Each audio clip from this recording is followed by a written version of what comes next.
Ano to? Plus one? 1 million o kwintas? Dito ako sa kwintas.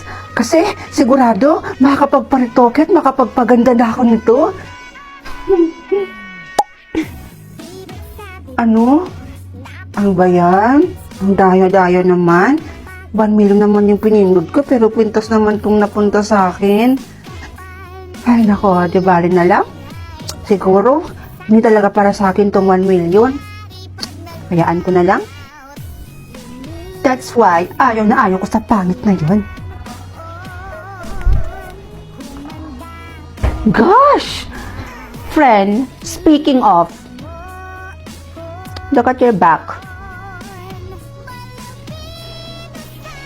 Sirang-sira na naman yung araw ko today. Dahil nakita ko na naman yung pagmumukha ng pangit na to. Tol, tingnan mo, yung pangit to, napagtitripan na naman. Ano ba kasi ang nasa mukha mo, Nimpa? It's look like paminta. True. Tigilan nyo na ako Wala naman akong ginagawang masama sa inyo. Ang sasama nyo sa akin. Aray ko! Pakak! Wala ka pala, Rosette Tumatapang ka na, ha? Rosette! Yung mga notebooks ko, yun yung mga assignments ko, Balik mo sa akin yan. Mga assignments mo nandito?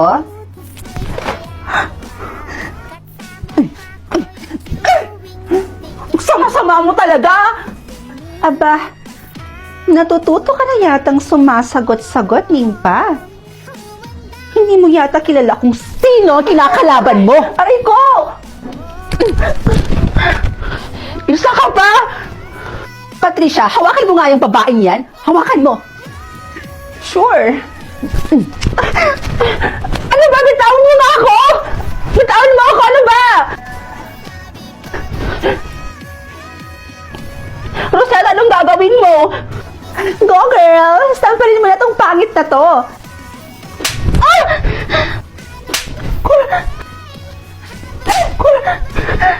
Tama na! Tama na! Bitawan mo ako! At sa susunod na sagot-sagutin mo ako, hindi lang yan ang aabutin mo. Girls, tama na! Tama na yan. Dito na si ma'am.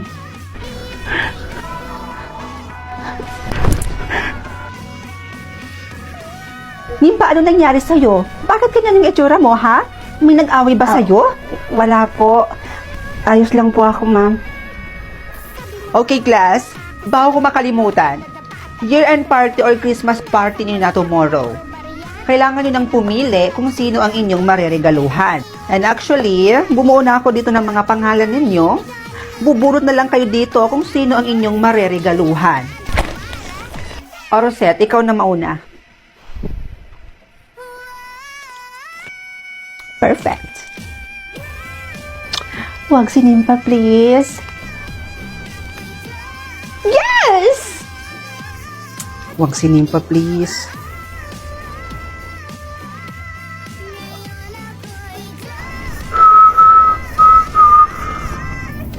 Ayawa.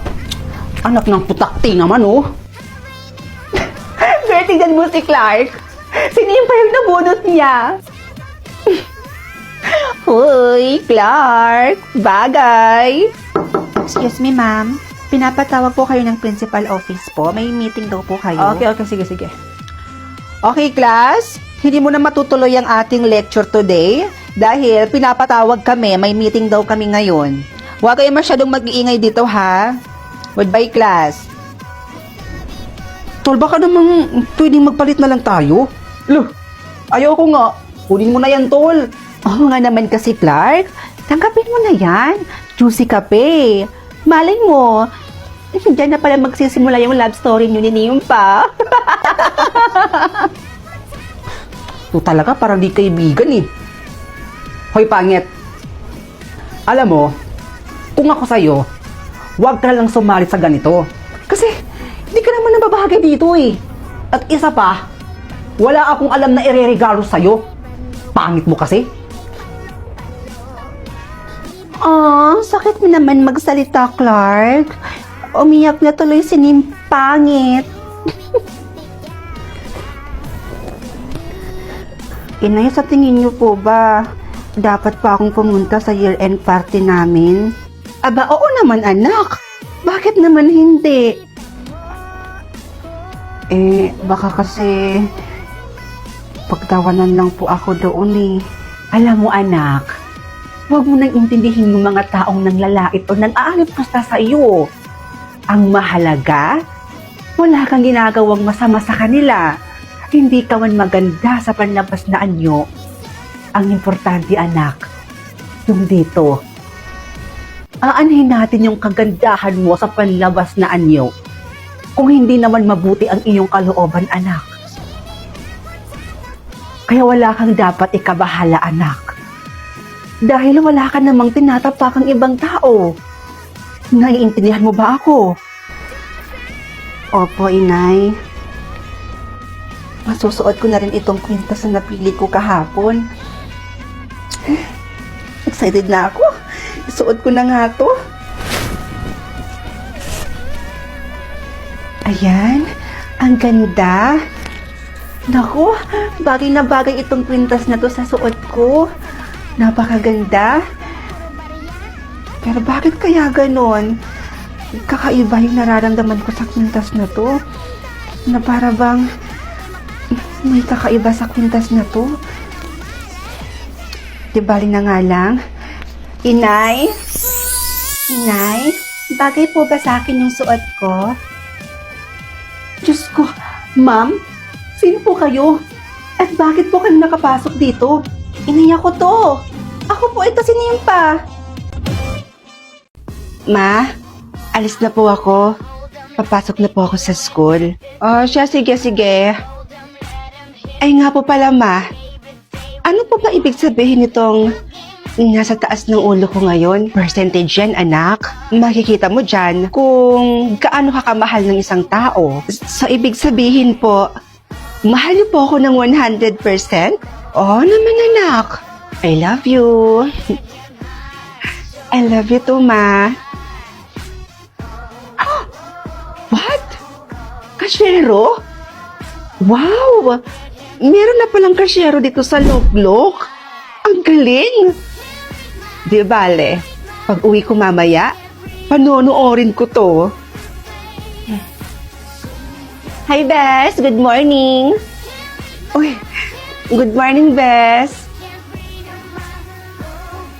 Ano? 10% lang yung pagmamahal mo sa akin? Kala ko pa naman mataas. Best friend pa naman kita. Best, ano sinasabi mo? Hindi kita maintindihan. Wala. Tsaka pwede ba? Wag na wag mo na akong kakausapin kahit kailan. Ayaw na kitang kausap. Best, teka lang! Hi, babe. Hi, babe. Ay, mamaya na pala yung first anniversary natin, babe, no? So, anong plano mo? Nga pala, hindi pala kita maihahatid mamaya sa bahay niyo, babe. Dahil may lakad kami ng mga barkada ko. Okay lang, babe. Ang importante, mahal na mahal mo ko. Mama, excuse me po. Ito na po pala yung pinapakuha niyo sa akin. Sige. Ilagay mo na dyan sa may lamesa. Okay, sige po. Salamat, ha? Kahit pa naman tong teacher na to, marunong din pala itong makipagplastikan. Iha? May sinasabi ka? Wala po, ma'am. Excuse me po. Bes, nandito ka lang pala. Alam mo bang kanina pa kita hinahanap? Sino ba naman kasing may sabi sa'yo na hanapin mo ko? Wala naman, di ba? Kaya pwede ba, Erica? Lubayan mo ko? Umalis ka nga sa harapan ko.